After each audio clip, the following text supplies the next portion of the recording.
I am Community Clo of Urban One Richmond. I'm so excited about what's up next, RVA. Are you ready for what's up next? When we docked here to 2020, let's go and talk about this conversation. Welcome to Have Black Lives Ever Mattered? An important conversation to provide insight and understanding around the history of systematic racism in America. Putting on this great show today, I would like to thank our sponsors, the Valentine, the Virginia Museum of History and Culture, and the Virginia Museum of Fine Arts. My first panelist is Bill Martin, director of the Valentine. Come on in, Bill. It's great to see you. Thanks for doing this. Looking forward to the conversation. That's right. It's good to see you. Bill leads the oldest museum in Richmond and the only museum dedicated to collecting, preserving, and interpreting the city's diverse history. Thank you for being here, Bill. Karen Sherry, PhD, curator of museum collections at the Virginia Museum of History and Culture. Come on in, Karen. Hi, Clovia. It's an honor to be with you today. Thanks so much for having me. Thank you for being here, the good Karen. Valerie Cassell Oliver is with the Sidney and Francis Lewis family. She's the curator of modern and contemporary art at the Virginia Museum of Fine Arts. Valerie, welcome in. It's a pleasure to be here, my dear. Man, I got a book of thoughts and events. Free Bangura is an independent historical strategist and social entrepreneur from Richmond, Virginia. In 2013, she founded Untold RVA and Untold Tours to inspire non-traditional audiences with bold typography, audio-enhanced street art, and urban exploration. Free, how you doing? Peace, Clovia, and peace to the good people of the city of Richmond. There we go. Janine Bell is president and artistic director at the Elegba Folklore Society. Hey, Janine. Hey, Clovia. So happy to be with all of you today. I am so happy that you are here. She's founder of the Elegba Folklore Society Incorporated. Janine Yvette Bell is an artist, producer, and arts administrator and a folklorist, cultural historian. Don't let me repeat that again. Faithy M. Norrell, how you doing? Hey, Chloe, how are you today? I'm good. Faithy is a front desk manager at the Black History Museum and Cultural Center of Virginia. All right, y'all, we're ready to start this dialogue. Yes. Y'all ready? Okay, I'm shouting at you. Y'all can shout back at me. Now, when we talk about Virginia, 1619, when we docked here, it's a compelling conversation, and we have acknowledged the systematic and cultural issues that have occurred over the past 401 years. We all agree, right? Yeah. We have come a long way, but we won't be able to progress like we should until these systematic problems are recognized, amended, and ratified. This evening, we're going to discuss key points in history and how they caused a ripple effect that can still be seen and felt today. Let's start with the colonial period from 1619 to 1775. It all begins in 1619 when 20 Africans are brought from Angola to what is now called Jamestown, Virginia. Janine, aside from the obvious reasons, why is the arrival of 20 Africans significant to the overarching story of the systematic oppression in America? You know, Clovia, this is such an important conversation, and I'm happy that we're having it on this platform for all of your followers, because we have to realize that the subjugation of African people really started centuries before we arrived in America. The European colonization of Africa manipulated land, geological resources, gold, diamonds, other minerals, oil, and human resources, African people, for the benefit of competitive European wealth building. As history counts them, these 20 and odd Africans were a part of a group of 350 Angolans headed to the Americas to develop Portuguese and Spanish New World claims, in this case, Mexico. So approximately 20 African people were captured at sea as booty by the British and brought to Virginia to be traded for foodstuffs.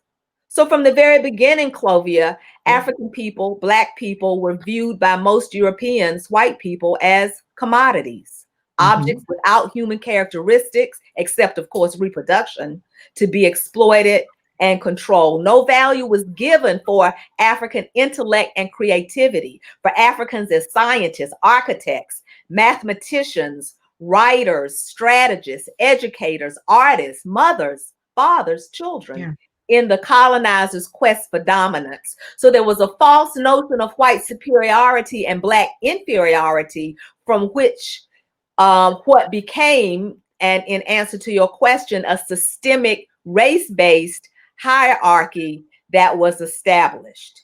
So where Africans were colonized in their own countries, we were also forced to migrate to European colonies in the Americas, of which Virginia was one.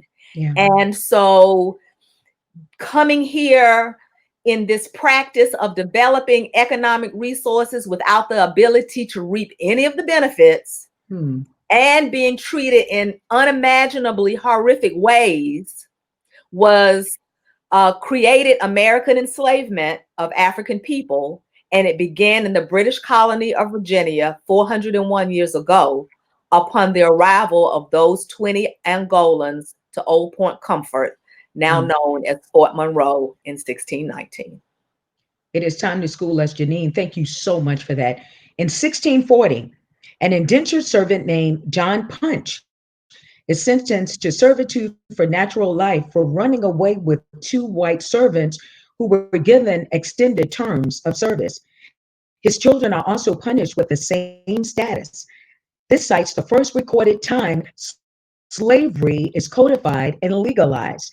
Dr. Sherry, you highlighted this moment in history in your exhibit, Determined, at the Virginia Museum of History and Culture. What else can you share with us about John Punch and Virginia's colonial law during this period? Well, the John Punch case is the first time in which Virginia law distinguished between people of African descent and people of European descent, since John Punch, who was described as a Negro, tried to seek his freedom, tried to run away with 2 white indentured servants. All 3 of them were caught and punished, but their punishments were very different, as you suggested. And so this case really marks the beginning of the codification of a system of slavery in Virginia. And Virginia really became a model for the rest of the British colonies in North America. And when the first captive Africans were brought here in 1619, slavery was relatively new in the British colonies. So British law had not really developed to accommodate the realities of slavery, the kind of on the ground practice of slavery. So we start to see over the course of the 1600s, Virginia law developing to regulate the presence of enslaved Black people. And what's really interesting about the development of law, the codification of this body of laws, is that it was very often reactionary. It developed in response to acts of rebellion and resistance from Black people. So in addition to being reactionary, these laws were generally very discriminatory, oppressive. They stripped rights from people of color, so Black people as well as Virginia's Indians. And they increasingly closed off avenues for freedom for Black people in Virginia. To get through these dates, in 1662, Virginia passes the Hereditary Slave Law. Faithy, what did that mean for enslaved Africans during this time? Well, Clovia, by enacting those hereditary slave laws, the precedent was now set that the status of any child born in the new colony their status would be determined by the mother. Prior to this, English common law always attached the status to the father. But now, if a child is born to an enslaved woman, then that meant that generationally and forever, that child would be enslaved. So at the Black History Museum right now, we have an exhibition called The Paradox of Liberty, Slavery at Jefferson's Monticello. And it highlights families that were enslaved for generations, including the Sally Hemings family. So Sally herself was the child of slave owner. And then when she had children with Thomas Jefferson, her children were deemed enslaved, even though they were 7/8 white. So this institution just set in motion generational slavery. So if you're born to an enslaved woman, as long as slavery lasted, you were enslaved. Faithy, thank you so much. And this is so important. I hope this is school. This is our virtual school where our kids are out of school for real, for real. Listen up, y'all. Additional laws were passed in 1705 in the Virginia slave codes. Janine, what was outlined in these slave codes? You're right, Clovia. It is so important to share this information. It is education that sadly our educational systems have not provided.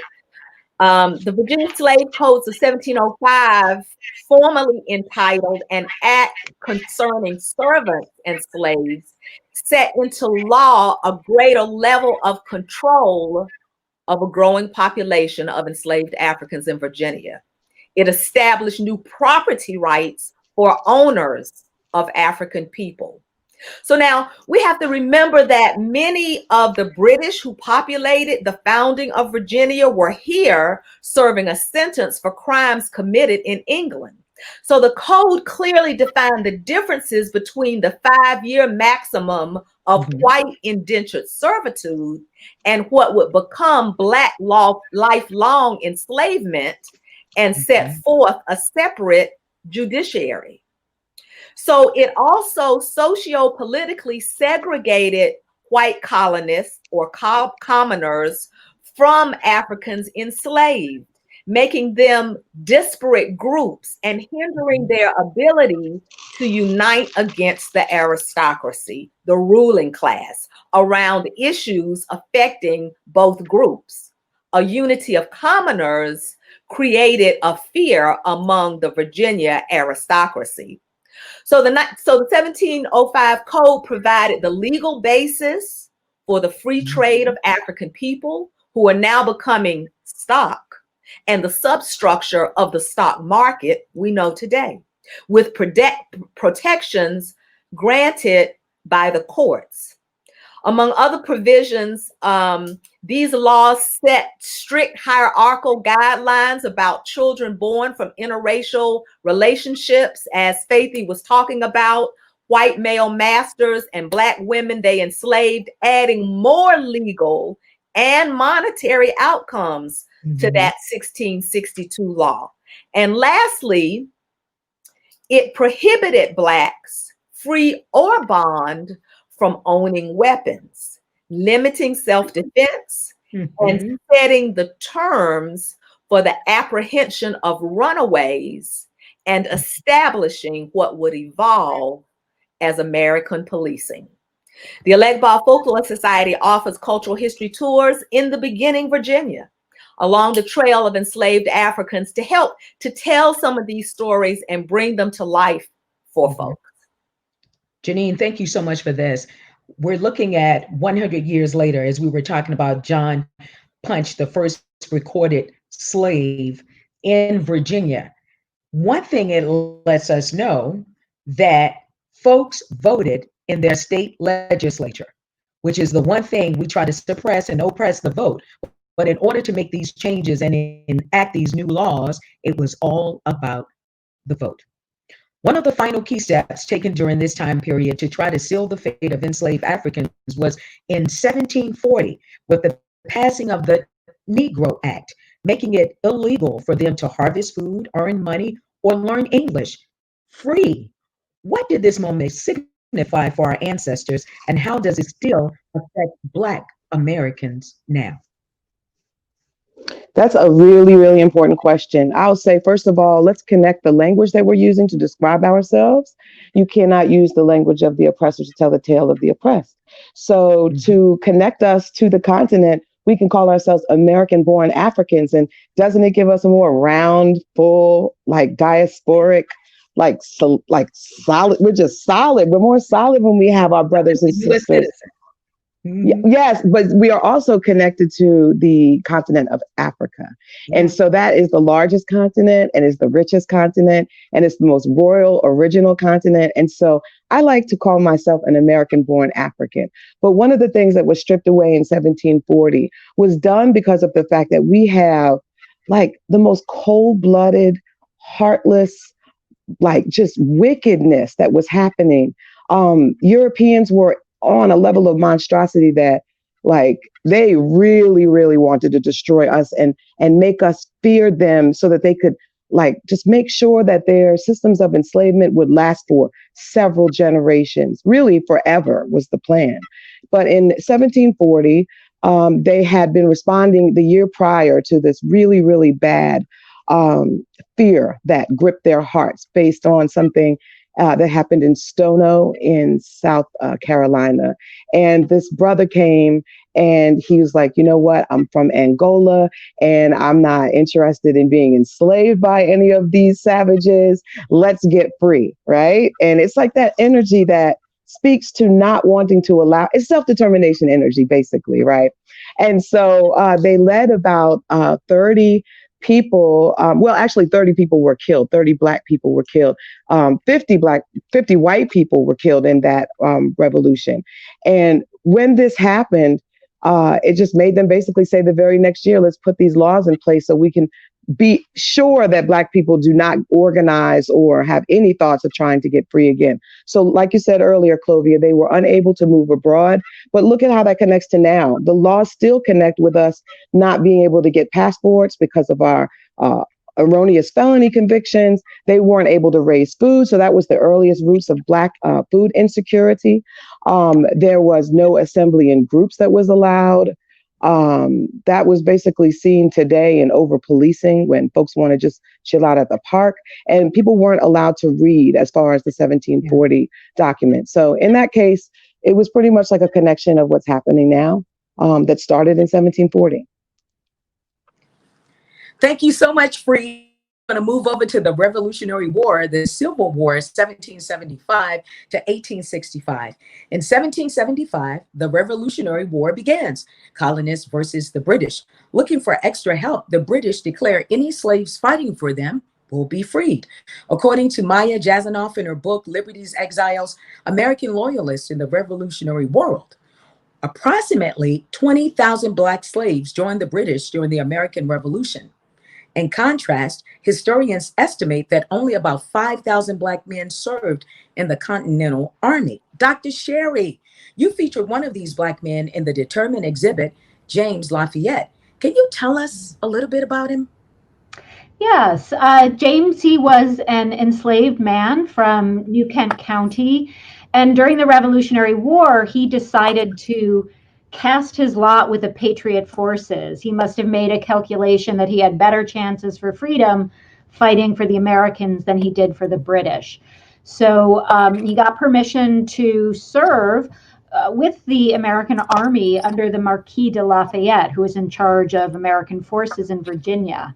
And what James did is that he pretended to be a runaway slave, and he infiltrated the British camps. So he kind of used his marginalized status to get into the British camps and to gather information that he then passed on in notes and other conveyances to the Marquis de Lafayette and American generals. And that information that James collected ended up being instrumental in Americans' decisive victory at Yorktown in 1781. So James played a really important role in the history of the Revolutionary War. And it was his actions that allowed him to gain his freedom after the war. In 1786, he petitioned the General Assembly to grant him his freedom. And based on his revolutionary service, they did so. And at that point, he, as a free man, he took on the name of Lafayette, the general under whom he served during the Revolutionary War, and from then on was known as James Lafayette. All right, thank you so much for that update. Now, here's a significant date that everybody celebrates. On the 4th of July, 1776, the Continental Congress formally adopted the Declaration of Independence. Janine, what did that mean for slaves? You know, I used to think history was so dry until we get into the nitty gritty of the interrelationships of these stories and these people.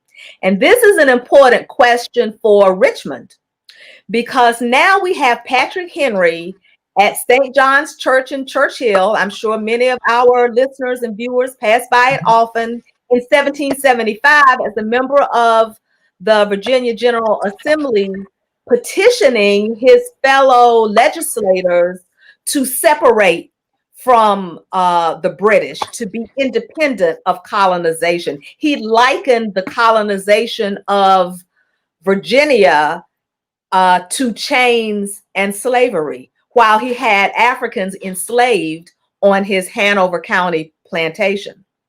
So when July 4th, 1776 came around, his wish was true. Virginia was separated. It was independent. But now, by 1778, Patrick Henry becomes the governor of Virginia. And one of the first laws to be enacted during his term was now to stop the importation of Africans from the continent into Virginia. Well, one might think that was benevolent. Let's stop this. Enough is enough. But what this did was, while the transatlantic trade was ended, it opened the door to the domestic trade, with Richmond and Shockoe Bottom at its center, with Virginia as an up-south market, funneling unpaid Black labor to populate the Deep South. So while you're right, Clovia, a lot of times people get out their grills and hot dogs and things on July 4th. It's Independence Day, because that is taught, right, in the history books, and everybody goes, "Ooh wee." It's a holiday celebration, but we're celebrating the deeper, or on that date, what really has happened is African people going deeper into bondage in the United States. Wow. And all that for a barbecue. Mm-hmm. Wow. Janine, thank you. In 1787, the 3/5 compromise was agreed upon. Free. What is the 3/5 compromise, and what significance does it have regarding the understanding of systematic oppression? Well, the 3/5 compromise is yet again one of those times that it shows that these wicked individuals, I keep going back to their wickedness, because it is just so mean-spirited to look at a person and say, I have the right to be able to count you as like not even a full human being, because it's going to make my voting district produce more for white people, not Black.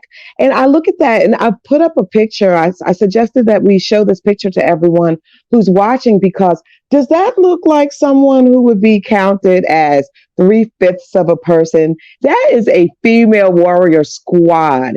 And those women came from the tribe that my father actually is 100% DNA matched to, which is the Kru people of Liberia. And at this time, the Kru, this picture was taken in the like almost early 1800s, late 1700s.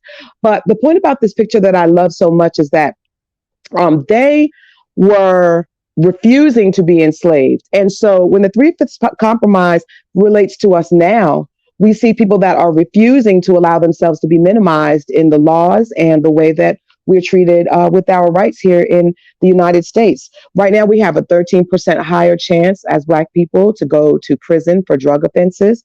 That takes away the vote, so people are counted as partial in that way.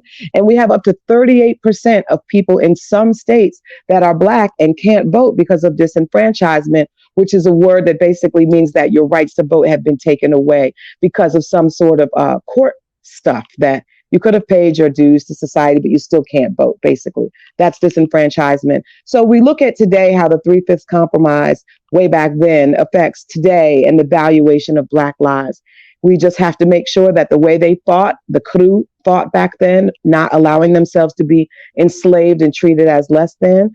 Folks need to continue to fight that and establish themselves through self-determination as a full human being with the right to be free. Thank you. Free. You're welcome. Have Black You're lives welcome. ever mattered? What's next? In 1794, I'm trying to get these dates out, Eli Whitney invents the cotton gin. Bill, what did this mean for slaves in the South? Well, I think what you see here is a transformation of the world economy built around cotton. And it becomes the driver for so many things that begin. And the story really moves to Richmond. The capital moves to Williamsburg. Richmond becomes this sort of central point of entry for trade with the interiors of the state. And Richmond and the Virginia economy at that point was really centered around grains and tobacco and other sort of traditional agricultural products. The soils were beginning to collapse, and there was this new commodity that needed lots of labor. It was cotton. And it was well grown in the deep South. And so what Richmond becomes is the supplier of labor. And so Richmond becomes, as part of this international change in the economy, the world economy, Richmond becomes that place that provides the labor, because at this point it was all internal slave trade, provides the key labor for the expansion of the cotton industry in the country and around the world, because someone had to provide the cotton for those mills in Great Britain. So we see during this period, when we think about the magnitude of what happens in Shockoe Bottom, when you think about the magnitude of that, when you think that in terms of numbers, the numbers are pretty interesting. Between 350,000 and 500,000 people are enslaved and brought into North America. The number varies. The number of people who are sold out of Richmond during the domestic slave trade is equal to the number of people that are enslaved and brought into North America. Between 350,000 and 500,000 people out of Shockoe Bottom. And this begins to see that the importance of changes in the economy and the way that relates to a variety of other things. You can see that, Louisiana, we don't even think about it, but Louisiana becomes a state. Why is that? Because Louisiana becomes the #1 trading center for the African trade, and in Richmond becomes #2. This is the emergence of the devil's acre. This is when you see lumpkins. These are the things that are beginning to happen because of this change in the economic order. But there's also this other counter narrative that I find interesting, because at the same time you have the rise of the trade, you also see things like Jefferson's Statute for Religious Freedom, just a block away from the center of the slave trade. The very people, the freedom of conscience that was being guaranteed for white Richmonders was not even considered with the Statute for Religious Freedom. And so I think that for me, this particular period, that 1790 to 1820 period, is a really important one. And it's Richmond's, I think it's the central Richmond story, because you also have John Marshall establishing really precedents with the Supreme Court, judicial review. All of those things are beginning to happen in Richmond. And at the center of Richmond's growing wealth is the trade. Thanks a lot, Bill. We appreciate that. In 1814, slave owner Francis Scott Key wrote what is known today as the National Anthem. The third verse of the Star-Spangled Banner goes, "No refuge could save the hireling and slave from the terror of flight or the gloom of the grave. And the Star-Spangled Banner in triumph doth wave o'er the land of the free and the home of the brave." This verse is hardly ever sung these days, but there it is. It boasts about the slaves that joined the British and were killed during the Revolutionary War. Valerie, when examining the history of systematic racism in America, what significance does this carry then and now, over 200 years later?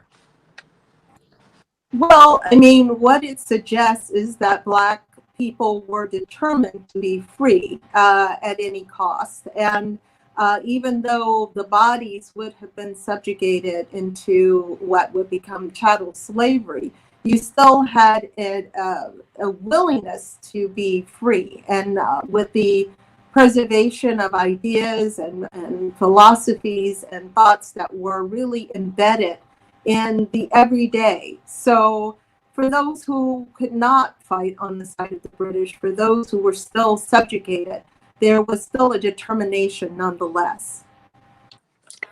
Thank you, Valerie. Samuel Cartwright coined the term Drapetomania. Dr. Sherry, what happened in 1849 that prompted that? Talk to us a little bit about Henry Box Brown. Okay, first I'll give a definition of drapetomania. It was, as Cartwright wrote, a disease causing Negroes to run away.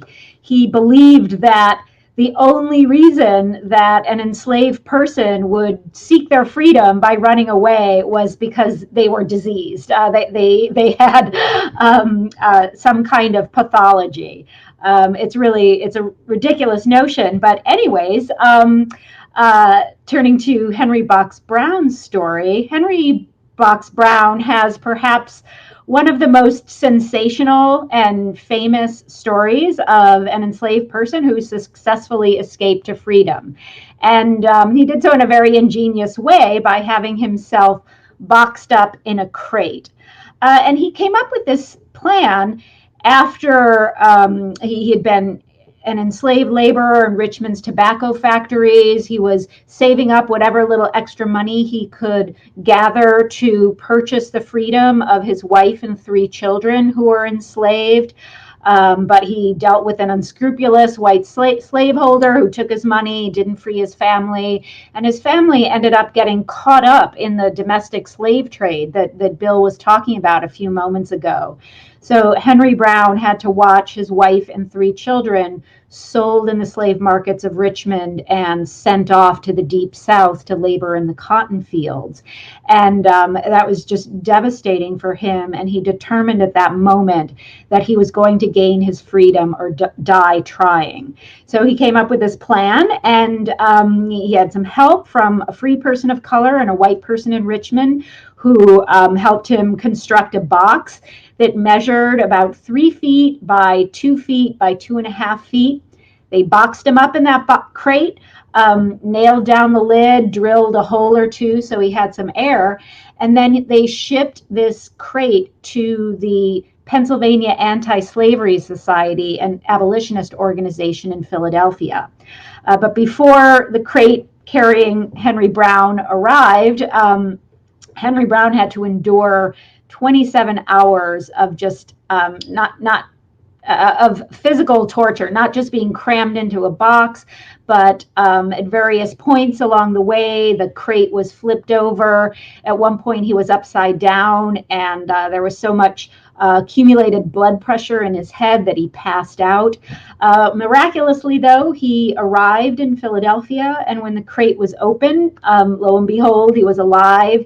He stood up, greeted the gentlemen of the Pennsylvania Anti-Slavery Society, and sung a psalm. That was his rebirth, as he described it, his resurrection as a free man. He took on the nickname of Box, so he became known as Henry Box Brown, and he really became a celebrity in abolitionist circles. He traveled around the North, talking about his story to abolitionist groups and sympathizers. He published an autobiography, and eventually he moved to England after the Fugitive Slave Law was passed in 1850. He was in danger of being recaptured and sent back to enslavement in Virginia. So he became an international abolitionist celebrity. Pretty remarkable story. Yes, it is. Get free or die trying. Absolutely. And this is a virtual school for all students anywhere and adults as well. I am so thankful and grateful that you guys are here. In 1857, the most starkly racist high court decision in history occurred. Dred Scott struck down the argument that free blacks could become citizens in free states, and further declared that all blacks, whether slave or free, were never entitled to any rights, period. Faithy, how does the Dred Scott decision still resonate today?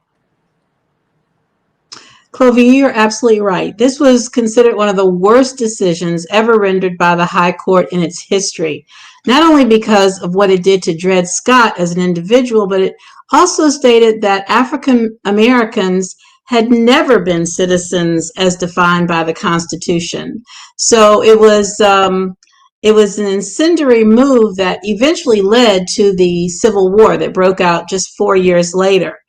Now, after the Civil War, the 13th and 14th Amendments were added to the Constitution that effectively overturned that Dred Scott decision, but both had clauses that affected African Americans even till today.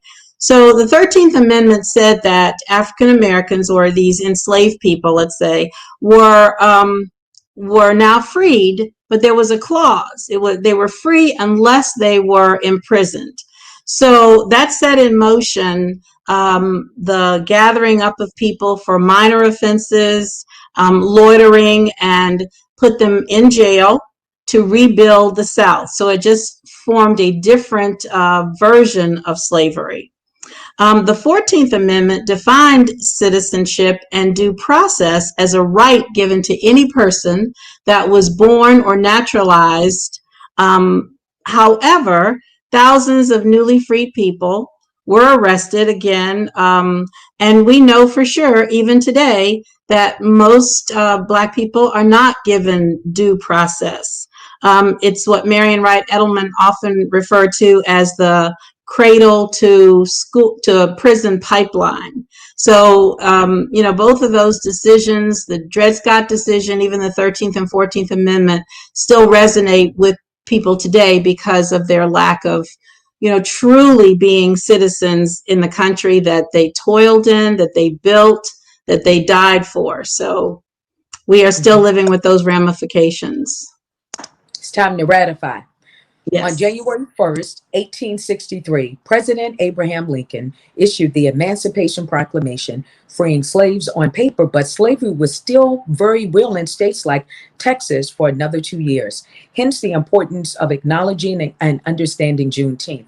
Janine, the Elegba Folklore Society has hosted Juneteenth celebrations for decades now in Richmond, but for those who just discovered the holiday, its meaning this year, what do you want to share with all of those people? Well, Clovia, how we talk about we got to get woke. This is one of those get woke moments, right? So first of all, the Emancipation Proclamation was more so a military intervention. The Union Army in the North needed help. And Lincoln wanted to attract Black men from the South to put on those blue uniforms, but they, of course, were enslaved. So in liberating Africans in the South, it allowed those men to now join the Union Army. Of course, they had a different kind of freedom burning in their hearts as they donned those blue uniforms. So now, as Bill alluded to earlier, we're in Texas where cotton is king. And that's money, money, money. So in Texas, not only in 1863 were Africans still working, but also when those same Union soldiers, 3,000 of them representing the Union Army as the United States colored troops, came into Richmond right up Main Street on April 3rd, 1865 to de facto win the war and de facto end slavery. Africans in Texas was still working. And even on April 9th, 1865, when the official surrender took place, Africans in Texas, cotton country, were still working. So now it's on or about June 19th, 1865, when Union General Gordon Granger sailed into Galveston Harbor to confirm by this surrender what Africans still enslaved in Texas already knew. We're finally free. So this makes now the first African American holiday, or the first African holiday free for Africans born in America. 1865, now we didn't get anything back culturally, right? So while this is the oldest American holiday, it doesn't appear on the calendar. It's more of a commemoration. And then here in Richmond, as the Elegba Folklore Society presents Juneteenth, a freedom celebration, than a big party. We have, as we can tell by this conversation, quite a lot to learn and process and understand how we got to where we are. So the Elegba Folklore Society, since the mid-90s, has been presenting Juneteenth, a freedom celebration. The first one, in fact, Sherry, was on the steps of what's now the Virginia Museum of History and Culture. And so as this image shows, the Elegba Folklore Society is very much showing the connectivity of Africans in America to Africa.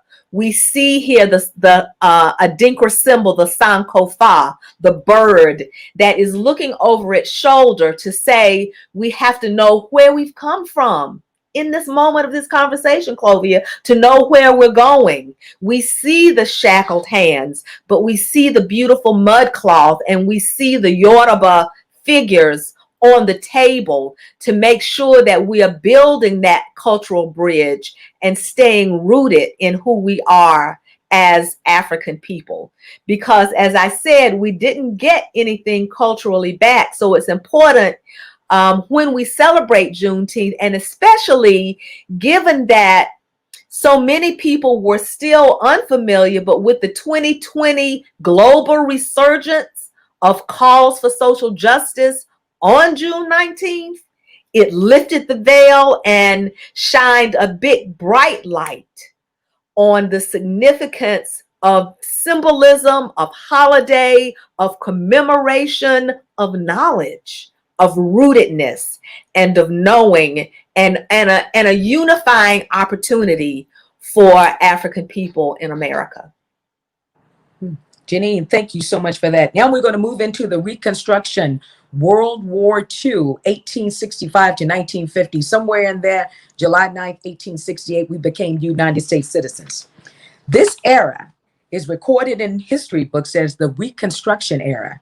However, during this time, it was more about Jim Crow and Black codes for Black Americans. Schools, housing, hospitals, transportation, sports, and overall life was segregated. And legal barriers were enacted to impede upward mobility for Black people. Bill, what significant role did Richmond play during this era of Reconstruction? In many ways, Richmond created the lost cause. He created this mythology around race and difference in a variety of ways. But I think what we need to step back is look a little bit earlier. So we always go from Civil War to Reconstruction. There was a short period in Virginia where I think there was a lost opportunity, because there was a party that controlled Virginia called the Readjuster Party. It was implementing, no one's ever heard of the Readjusters, and yet it's because we don't want to acknowledge there was actually a period in Virginia where the Virginia Constitution guaranteed equal access to public education. There are all kinds of interesting things that happen. But what happens to me that's interesting is 1888, the tide shifts. Fitzhugh Lee is elected governor. 1889, the first plans for Monument Avenue are put in place. And by the way, the original plans for Monument Avenue only had one monument. It was only going to be Lee. And as Jim Crow asserts itself within this community, suddenly there's more and more and more, and the landscape of Richmond is altered to support this mythological thing where the white men are noble, Southern belles are strong and steely, and Black folks are happy. And we construct that myth in the landscape of Richmond. You can see it in the institutions we create. The Museum of the Confederacy, the United Daughters of the Confederacy, the Sons of Confederate Veterans, institutions like the Valentine become a part of this constructing a different way of thinking about what was a horrible period and a horrible, that original sin. And Richmond becomes the center of really forgetting it. And it becomes not just about race, but it becomes about anti-Semitism. We see the rise of anti-Semitism, we see the rise of xenophobia, and we see that this community begins to define difference in a very pure way. Who's in and who's out. It's reflected in our textbooks and how we talk about history, and it's also reflected in the strength of Second Street and the emergence of a parallel economy, of banks and insurance companies. This is the Maggie Walker period. You know, against that environment,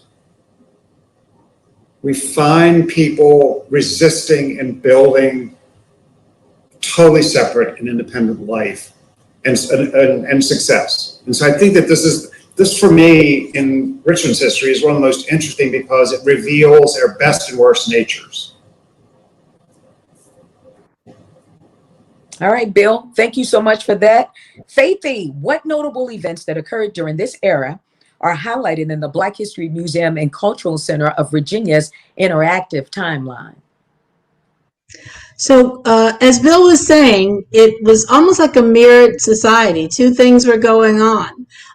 All the things that he was alluding to, but at the museum, our story begins with Reconstruction, and we bring up people such as the True Reformers. W.W. Brown initiates the True Reformers Bank, which is the first Black-owned bank in America that was formed in 1888, right in Jackson Ward. Maggie Walker's businesses, including the St. Luke Herald newspaper, the St. Luke Penny Savings Bank, the St. Luke Emporium, all those businesses began in the early 1900s. 1901 through about 1907 is when she started her businesses.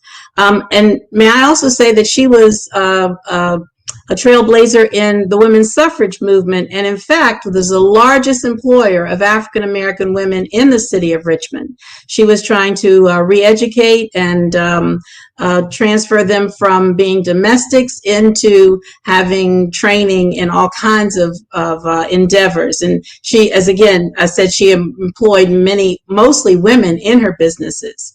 We have John Mitchell's newspaper, the Richmond Planet, which eventually evolved into the Afro.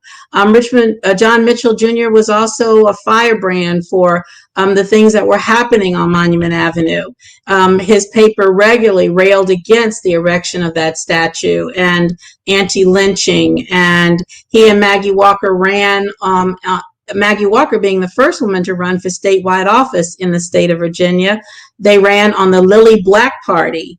John Mitchell ran for governor, and she ran for Department of Education. Probably one of the most important things, we know that during slavery, reading and education was outlawed. So the minor, colored, and normal school began. It eventually evolved into Armstrong High School, but so many people, including Maggie Walker, John Mitchell, my grandfather, Albert Narl, who taught in Richmond for 66 years, all came through that minor normal and training school. And normal then meant teaching college. So they were getting training to be teachers to bring up another generation of educated and informed people.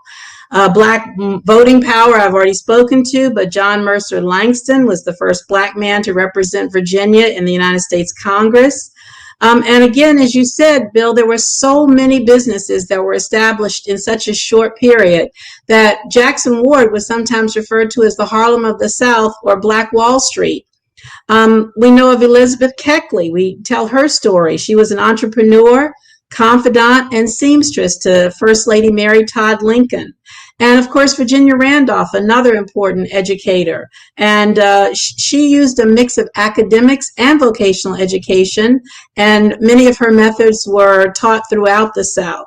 And we have so many more stories to tell of that short period that was so successful and laid the groundwork that even during Jim Crow, many of those businesses still continued and prospered. So we need you all to come down to the museum and see more of what we have, more stories that we have to tell. Wow. Also during that era, thank you, Faithy. So we're producing educators, bankers, lawmakers, and also physicians. So that's a very important part of history when we talk about the Reconstruction period and the gory story as well. Valerie, what role does the Harlem Renaissance play in pushing Black culture during this time period? And what long-term effects did it have?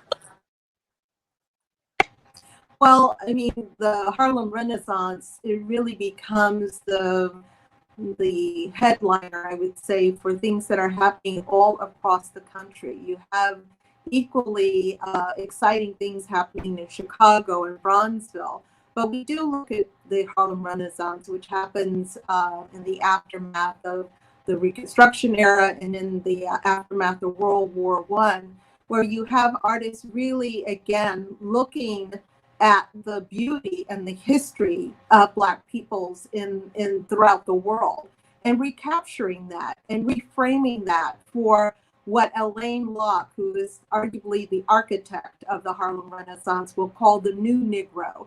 You know, how do we want to see ourselves portrayed in the world at large? And so this really begins honestly, in the midst of the Civil War, where you have people like William Dorsey and Thomas Edward already creating exhibitions to push back against the indignant imagery of Black people. So the Harlem Renaissance just basically is the ongoing trajectory of that exercise and endeavor to really create images that are truly reflective, that are truly uplifting, if you will, of people in the Black community, whether they're in the South or the North or any parts of the United States, and globally. It was also a global understanding of ourselves. Oh, thank you so much, Valerie. This is a virtual school about us. Now we're moving into the Civil Rights Movement, present 1950 to today. Now, we're going to try to find out, has anything changed from that era? Faithy, tell us about the walkout at Moton High School initiated by my girl, 16-year-old Barbara Johns. That's right, Clovia. So Barbara Johns, and I think the movement today was fueled by the youth. Barbara Johns was a young woman that lived in Farmville, Virginia, and she just wanted an adequate school. Her school was terribly dilapidated. When it rained, all of the water came in. During the winter, the snow and the elements came in. So she was really organizing with her classmates to have a school walkout. Well, the principal didn't want to hear that, so they came up with a plan. So they put in a call to have the principal called downtown. And while he was supposedly going to a meeting, the students walked out. Well, that started quite a brouhaha in Farmville, in Prince Edward County, but the parents were supportive of their children. So they organized and they sought the legal assistance of lawyers Spotswood Robinson and Oliver Hill, who came down and took on their case. He filed their case and their suit against Prince Edward County for adequate school, but eventually that led to the many cases that came before the Supreme Court, known as Brown versus Board of Education 1954, which eventually led to the desegregation of public schools. Of course, we know that the language was also with all deliberate speed, and that was, just a paradox because there was no speed in doing it. So eventually Prince Edward County decided to close schools rather than desegregate. So for 5 years, the students that attended their school there either had to find a relative to go live with, or they just did not receive education. There were a few people that came in to be tutors and help them out, but for the large majority of those students, they didn't receive education. Of course, for the white students, a lot of the private schools that still exist today were started. So it certainly impacted education on that community. And, you know, at this time we have the bird machine and massive resistance. So we know that many schools, even in the city of Richmond, did not even begin to desegregate until the 1960s. Thank you, Faithy. Bill, share with us the importance of the Richmond 34. You know, I think today is really actually an interesting day to think about that. When we think about the current Black Lives Matter movement in Richmond, how important youth and students are to any movement. And I think we see that in the Richmond 34 because it connects Richmond to this much broader story of what's happening across the country. This is the summer where historically Black colleges across the South, students begin to organize, students begin to walk from their campus, walk down Broad Street, and find themselves trying to be served in public accommodations across the city. And it was this beginning of, there are lots of lines to be crossed, whether it's the retail, whether it's hospitality, whether it's redlining that prohibits you from a particular neighborhood. This is sort of this greater symbol of lines that had always existed, lines that needed to be crossed. And for me, the kids from Virginia Union joining with other students across the South, beginning to cross those lines that ultimately made the difference. So thank you so much for that update. While the walkouts and sit-ins were non-violent protests for our freedom, there were continuous violent acts against Black people during this time. Free, what is one moment like that that sticks out in your mind in regards to Richmond's untold history? Well, you know, first of all, we have to take a moment to thank these young people for creating history right now for us. Our babies, you know, these are young people. My own children are 25 and 26 years old, the two eldest ones. And I know Black don't crack, but they're older and they're right in the demographic of those that listen to this radio program. So it's really important that we let them know that they are living history. And so if I had to pick a moment where there was a response to the violent outbursts against the community, I would have to say now. I would really have to give you a moment to refer to these young people who gather at Marcus Davis Peters Circle, which a lot of people are calling Marcus Davis Peters Circle as a reclaimed name. I wouldn't even, let me not say reclaimed, let me say liberated, because it didn't begin as a space that Black people were able to imagine and cultivate for our own, but it was liberated in the year 2020. And so there were a lot of violent protests in the sense of, what do you call it when a person is being shot with rubber bullets because they're trying to make sure that their lives are valued and loved with the respect that human life deserves. And so I can talk about a lot of things that have happened in the distant past, but I think it's most important for the people in our listening audience right now who are ranging from probably about 18 to 34, that they understand that they are living embodiments of the spirit of their ancestors who have returned to the world to inspire the systematic, that means like piece by piece, dismantling, which means destruction of all those laws and all those rules that would keep them from being able to live their most Black excellent lives. So right now, this is the moment of history. I think we would all agree that if we had to tell with our museums or our cultural societies or our innovations, that there is no bigger and better time to speak of Richmond, Virginia, and the power of the youth combining with the elders and the community at large across racial lines, intersectionally, for many, many different pushes and purposes, that now is the time that we can refer to as being the response to violent outbursts against Black freedom. All right, Free, thank you so much for sharing. In 1968, Blacks can finally vote, buy a house, and be a citizen with protection. But over the next 40 years leading up to the election of our first Black president, Black people still faced hosts of systematic discrimination and oppression. The war on drugs was definitely a form of institutionalized oppression against Black people. Dr. Sherry, what are other systematic issues that occurred during this time period? Well, there are so many. And as your question pointed out, during the 1960s, the 50s and 60s, the civil rights movement, there were several landmark Supreme Court cases and civil rights legislation that guaranteed legal equality for people of color, equality in terms of employment, in access to housing and access to the vote and so forth. But sometimes the theory, or I should say often the theory didn't match up with the practice.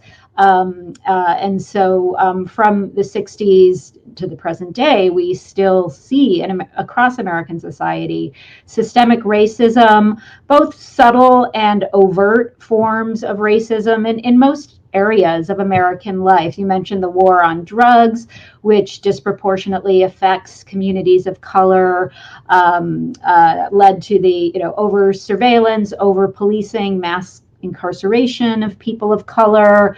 Earlier on, we were talking about school desegregation debates, and those kind of ended with the very controversial busing programs in the 1970s that tried to create racial balance in America's public schools. Well, as a reaction to those busing programs, we have white flight from cities, we have disinvestment in urban public schools, which disproportionately affects communities of color and poor people. We also see in the political sphere gerrymandering and new techniques to suppress the vote, even though things like the poll tax, the understanding clause were outlawed by civil rights legislation.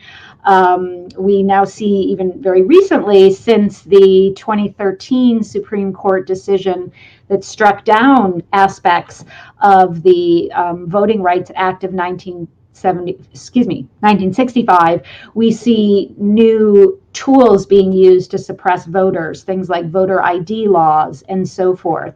And studies show that those new measures disproportionately affect people of color. So, in most areas of American life, unfortunately, systemic racism still thrived, even though civil rights victories in theory promised equality. We do not yet have equity. All right, Dr. Sherry, I appreciate that. 2012 to 2016, we're almost bringing it on home, was the initial onset of the Black Lives Matter movement, created by Trayvon Martin after he was killed. Free, what do you think this movement was initially, why do you think it was initially met with opposition? Well, I know in 2013, the purpose, as I've been able to really understand from the people that were dealing with it from the beginning, they say that they wanted to use nonviolent means to speak against racial violence that was perpetrated by the hands of police. And so I think in many ways, when you start dealing with violence, people want to attack you for asserting your right to not have to live under those kind of those oppressive circumstances. And so I think there were a lot of white folks that felt like, oh my gosh, they're going to do to us what they're accusing the police of doing to them. And they were nervous about it turning into some sort of societal uprising, which goes back to what we were all talking about earlier today. These societal uprisings were the reason why these laws were put in place to then further contain Black freedom. And so back then, I think people were really responding to the fear of maybe losing control over their, I guess, their birthright in this country, which was to constantly have the upper hand because of the laws and rules that were set in place to make white people really prosper and Black people to pay the price for it. So, I look now and compare some of the words that we have from then and now. You see the word overseer, which was used on the plantations, and now we have the word officer. And the connection between those two things, it's still going on, many of the challenges that they were fighting for in 2013. But there's other words to say than Black Lives Matter. And I want to make sure we think about where do we go from here, as you aptly named the series. And so if we say our Black Lives Matter, what happens once we arrive to the point where people realize that Black folks deserve humanity, basic humanity? That's really all Black Lives Matter. When you say your life matters, you're pretty much begging somebody to see you as a human being. But there's other words that we've been saying all along. We've been saying Black excellence, which means that you have the responsibility to make your ancestors proud. You stand on their shoulders. We're supposed to be shining. We're supposed to be lucrative, and we're supposed to be brilliant and innovative. Black freedom, that means that you should be able to move around the earth and find the place that is best for you to live. Black power, that means that you should have land, language, and culture to call your own. And Black love. And that most importantly means that you can be with your family in the midst of tragedy. As you see this picture here, you see Bill Martin in the corner. We are at the Valentine in a very private moment with the George Floyd family. You can see them to the right. I'm in the middle, the youngins from the George Floyd family. And then there's a photo of George Floyd being held by, I believe that's his cousin, his lovely cousin. And then Bill is holding the photograph that we created for the Untold RVA Annual Gabriel Week, which is every week, the 7 days surrounding August 30th, which basically speaks to that 24-year-old blacksmith from Richmond, Virginia, that refused to be enslaved and led a rebellion or insurrection, another way to call it, to take the governor hostage in his mansion right down the street from where we are today and demand Black freedom. And so what was at the core of all of those resistance movements is Black love, because we deserve to be able to have our families intact and see our children grow. And that didn't happen with Trayvon. And I think the reason why people toxified the Black Lives Matter movement is because they don't realize that the core of the Black Lives Matter movement is Black love. We deserve to be able to have a loving, beautiful life like anybody else. That pursuit of happiness has to extend to everyone with equity and with peace. So with all of the vandalism, thank you for that, Free, with all of the vandalism that's going on in the city of Richmond, and I'm not down for the destruction of other people's property, and it is masked as Black Lives Matter. What do you say about that? We weren't meant to be violent. We were fighting for freedom, and destruction of property does not make lawmakers work. Yes, I think it's very interesting to note that revolution has always been something that includes the destruction of property. It's just there's no way to get about it. If you ask someone to please treat me fairly and don't kill me in the street like an inhumane beast, and they don't listen, then you have to speak the language that they're going to hear. Sometimes it requires massing together. Now there are some very, very negative individuals that have come to the city of Richmond to attack the structures that we need in order for our communities to thrive. And they're doing this by destroying property and just being overall disrespectful. There's obviously a way to do that. But I will tell you what I think can fix that is that our elders, those of us that are on this call, even you, Clovia, we've got to teach them there's a way to do this, right? And they need that intergenerational support rather than thinking that they can just listen to any and everybody who's leading them down the street. If we show up and we show these youngins love and we respond to the things that they are asking for, which they deserve, which we all deserve, I think that'll bridge the gap between destruction and innovation and amplification and support and just a rebirth in our city. Yeah, right. We need to show more love. Thank you so much for that. 2017 to 2020, the era of Make America Great Again. What does this mean, Valerie? Well, it presupposes that America was great for some, and that notion of privilege should be upheld. So it's really code, and anyone who knows anything about our 45th president knows that race baiting is a large part of his leveraging of what he assumes is strength, political strength. Langston Hughes says, America was never America to me. And when he says that in his poem, it really is about understanding that to push America to hold it to its promise means that it becomes a land, as Free was saying, in which all of us can thrive and be fear of and be free of fear in living and have a quality of life. So that coding is very inciting in understanding that there is a desire to again subjugate Black and brown bodies into spaces of servitude, and to uphold all of the policies and governing laws that have been enacted to suppress the advancement of Black people in this country.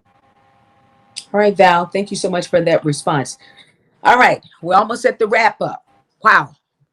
Zooming through 401 years. Now, we sit here together, and I thank you so much for your responses and all of the history and bringing this to light, and our virtual school on what's next, as we're talking about and having a conversation, and more than just a conversation, what we're going to do when we talk about the history of systematic racism. August 20th, here we are in the midst of a global pandemic that is disproportionately affecting Black people. 5 more Black lives taken within a 5-month period. And for the first time ever, the word chanting together that Black lives do in fact matter, leading to police reform, discussions, and acknowledgement around Black mental health, NASCAR banning the Confederate flag, and people realizing not being a racist is not enough. So for all of the panelists, and I thank you again for joining us, we've discussed the past in great detail this evening, but where do we go from here? Let's start with you, Bill, director over at the Valentine. Well, the first thing we have to do is transform our own institutions. If there are opportunities to do the work that we need to do internally in our organizations, I think that all of us have significant personal work to do. That we all need to begin to think about our role in making things better, our role in how we got to where we are. And I think what I'm optimistic about this exercise, because I think that at the center of this is the opportunity to reimagine this contract between us, this thing that holds us together, these values that hold us together, that contract that we never really believed in the beginning, or we believed it was only for white folks in this country. But to create this new social contract that's going to take a lot of work, where we ultimately believe in the dignity of every person, where we actually believe in the power of community, that we understand and redefine for all Americans the notion of what does a just, fair society look like. It's a fragile document, but it's one that we have to move forward with. All right, Bill, I thank you so much for that. Dr. Karen Sherry, curator of the museum collections at the Virginia Museum of History and Culture. What's next? Well, as a historian, I'm very hesitant to look into a crystal ball, but I think we're at a moment that it does feel like change is possible. Change is often very hard won. It's often very slow. It sometimes happens in fits and starts, and you suffer some losses before gains. So, I think we do need to be patient, but we also do need to stay engaged and get involved, whether it's through joining an organization, through going to a peaceful protest, or writing a checkbook, or running for political office or something. I think we all, it's incumbent upon all of us to build this community that Bill was so eloquently talking about, but that takes work. So we need to commit to do that. Also, as a historian, I'm a big advocate of educating yourself. So, learn the issues so you can understand how we got to this point, and also hopefully gain insight in how to improve ourselves. And for white people like myself, Clovie, as you said, you need to be more than just against racism. You need to be actively anti-racist and do all you can. Share your privilege. use your privilege, give up some of your privilege to make change so that everybody can lead, a free and equal and equitable and just existence in our American community. Thank you so much, Dr. Sherry. Valerie Cassell Oliver is with the Sidney and Francis Lewis family. She's a curator of the modern and contemporary art at the Virginia Museum of Fine Arts. Where do we go from here? What's next, Val? Well, I think we have to certainly continue to exert the pressure from both the inside and the outside to change, to really reframe how we see the world and who really is at the table and beyond the table, who's fed at that table, and then who at that table is able to feed other people in the myriad of ways in which we both engage and participate and uplift. So I think there has to be a radical empathy that we take on to ourselves, and continue to really put pressure on this country to truly be reflective of what it said it could do and would do, and hold it to its promise. Does that mean reframing, reforming?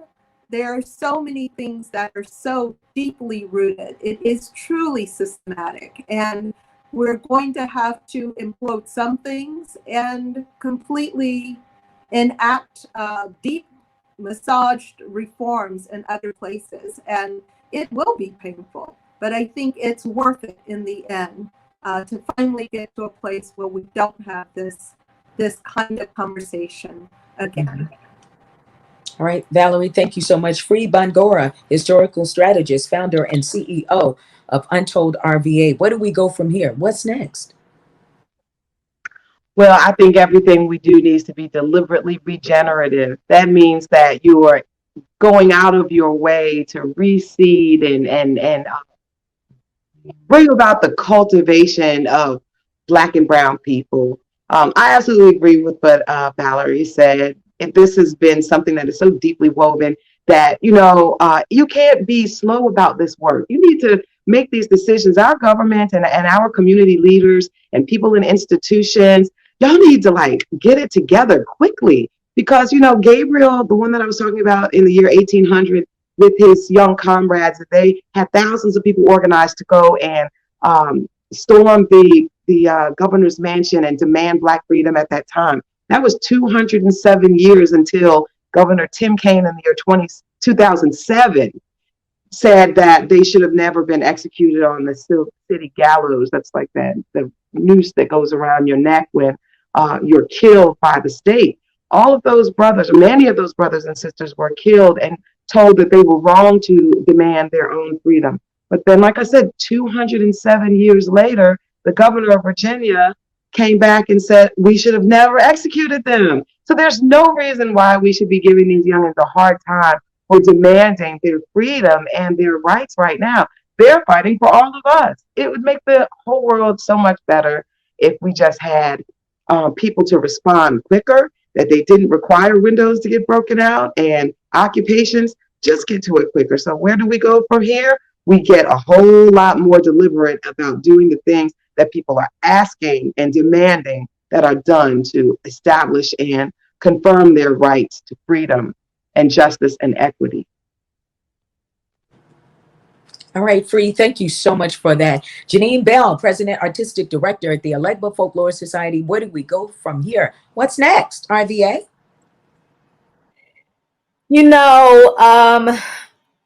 The Yoruba people in Nigeria, Benin, and Togo in West Africa have a spiritual path called Ifa. And inside Ifa, there are Orisha, or intercessors, who help God help us. And Elegba is one of those Orisha who opens the roads to bring clarity out of confusion.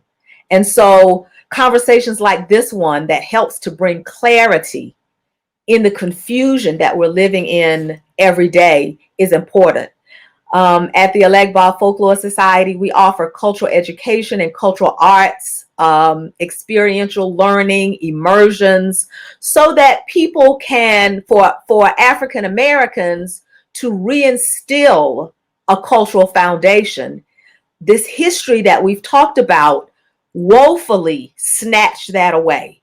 We have to get it back because our culture is a key to our success, a key to a fuller self-view, a key to a fuller worldview. And then at the same time, the same program can build bridges of understanding to the broader community. So people have to be open to receive themselves and each other, listening without judgment, and remembering the golden rule, not the one with the gold rules, but treating people the way you want to be treated. So sometimes there's a delay before somebody says or does or enacts something or criticizes somebody or says, as Free was alluding to, young people in the streets misbehaving. The Revolutionary War was misbehaving at that time. The Civil War was misbehaving at that time. So we have to really kind of get clear. And I think that will help us to go forward and get to the Bell, thank you so much. Faithy M. Norrell is front desk manager at the Black History Museum and Cultural Center of Virginia. What's next? Well, as a retired teacher and also now interpreting history at the Black History Museum, we think one of our major goals is to re-educate. We certainly, Bill, need to get rid of that lost cause narrative that was taught for so many generations. We have to be very clear that that was a false narrative. We need to work with our schools and our parents to ensure that our children know the true stories. We know that their ancestors struggled and their resistance and their triumphs and their total contributions to this country and the world. We have to engage and encourage difficult conversations like you're doing today, Clovia. We love this opportunity to re-educate and to try to dispel or open up some of the painful parts of history that, I feel that until we are able to accept what happened in our country and our society, that we can't go forward. We can't just keep putting a Band-Aid on it. We have to exercise it and really let people know of the social injustices. And as our executive director, Adele Johnson, says, at the Black History Museum, we like to tell the untold, the undertold, and the forgotten stories, the stories that inspire. So we just thank you today for pulling us all together to have this opportunity to educate, re-educate, and also encourage more people to take pride in the Black culture that is really at the core of this country. This is so beautiful. And I want to thank you all for coming on. I want to thank the sponsors, the Valentine, the Virginia Museum of History and Culture, and the Virginia Museum of Fine Arts. And I thank you so much because we talked about the history as we did before, but where do we go from here? We don't want to get stuck anymore. But I feel that we have to feel it. For so long, as you mentioned, Faithy, let's put a Band-Aid on it. What are you so upset about? What are you having issues about? Why are you afraid? What is this? Why do you have to make everything racial? Why do you as a Black community have to be divisive? Get over it. It happened 401 years ago, but we never had an opportunity to feel it. And it's been passed down, generation of trauma. We want to feel it. We want to deal with it. We want to ratify it. We want to be included in the United States Constitution because I don't want it to be another 50 years. And my daughter and the generations are going through the same thing. So let's ratify all of that old stuff, starting with feeling it, dealing with it, and healing it. God bless you. And thank you so much for watching What's Next, RVA. You can check us out at kissrichmond.com. God bless you. Thanks, Thank you, Clovia.